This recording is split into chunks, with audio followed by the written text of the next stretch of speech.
میدونم تماشابینا که همه شما میخواین که در کنفرانسیای ما اشتراک کنین. میفهمم شما را، لیکن بلیط های ما به حد کمون. شخصانی که خودی حاضر در واتساپ ما مینویسین با ما برای دخترک های فابرلیک تاجیکستان سپیڅیال اسکیپکا کردیم.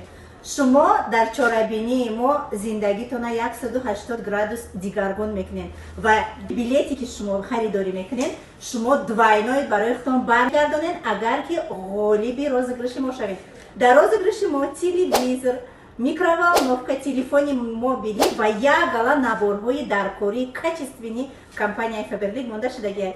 شانسای بهترین خودتون عزیز نتین اپا و خواهر عزیز شخصانی که تازه پیوست شدگین در شرکت فابرلیک این مینا در آن همین چورابینی ما شما رو بیزنس یاد میگیرین که در کنفرانسیای ما 5 تاپ میلیونرهای 5 دولت اشتراک میکنن. یکی از آنها فرانگیز جعفر و مریانا عمر و کنشنا سعید رجب و همه شما را انتظار خودی حاضر در واتساپ ما بنویسین که دیدن بلیط حسابی مونده بیاین.